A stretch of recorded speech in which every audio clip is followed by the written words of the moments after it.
Mesdames, Mesdemoiselles et Messieurs, bonjour. Je me présente Yannick Seyer, ex-étudiant de la faculté de médecine de Cochin-Port-Royal. Je vous souhaite un excellent cours de chimie à tous.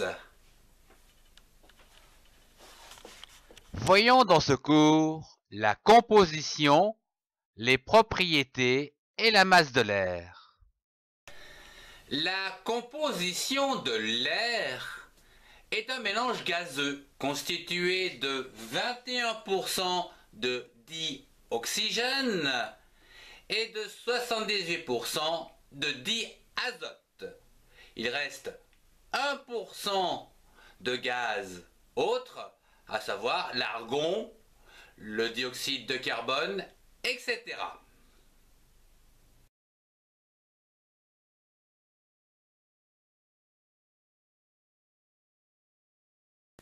Voyons quelques définitions utiles. Déjà, le volume. C'est un espace occupé par une substance. Elle se mesure en centimètres cubes, en décimètres cubes, en mètres cubes, etc. Le pascal est l'unité de mesure des pressions. Il s'écrit P majuscule petit a. Quant à la masse, c'est une grandeur d'une quantité de matière. Elle s'exprime en grammes, en kilogrammes, voire plus quelquefois.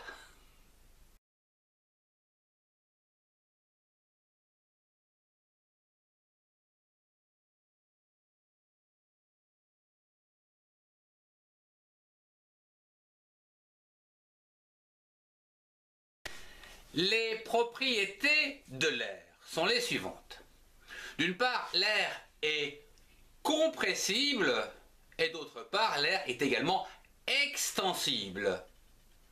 Je vous ai noté ici la loi de Boyle-Mariotte qui dit que la pression par le volume est constant à une certaine température. Ça veut dire quoi? Eh bien, je vais prendre par exemple un ballon comme celui-ci et je vais le gonfler comme ceci. Voilà.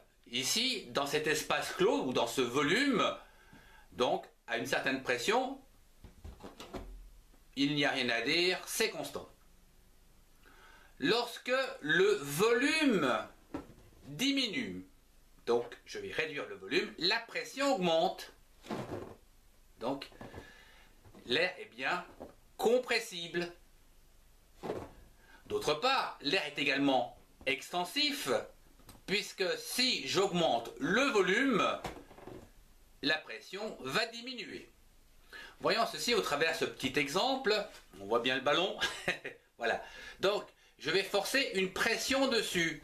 Ce qui veut dire que ici, si je force la pression, je vais diminuer le volume jusqu'au moment où le ballon va devenir de plus en plus petit. Bon, le volume de plus en plus petit. Et voilà ce qui se passe. Ça fait boum. Voilà. Tout ça pour vous dire que si je réduis le volume, la pression augmente pour ce volume jusqu'au moment où ça éclate. De même, si je réduis la pression, le volume, lui, va augmenter. C'est donc un cas ici d'expansion.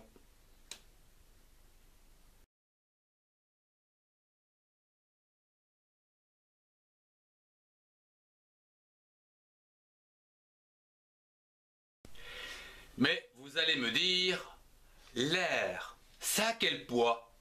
Et comment faire pour trouver le poids de l'air? Eh bien, nous allons le peser. L'expérience est relativement simple. Je vais reprendre un ballon, comme ceci, et je vais le gonfler. Donc, voilà mon ballon. Et je vais prendre une balance, ici, et je vais mesurer son poids. Imaginons, pour l'exemple, que nous ayons ici 32 grammes.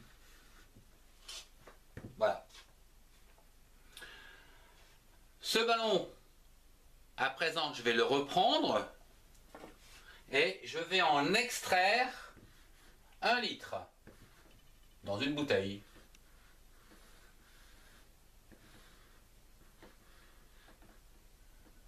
Voilà.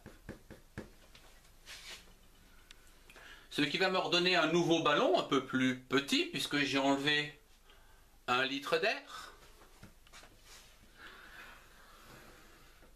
Voilà mon ballon. Ici, je vais repeser un poids. Et la différence que nous allons trouver entre le ballon et le ballon moins 1 litre est égale à 1,3 g. Voilà comment on mesure le poids de l'air.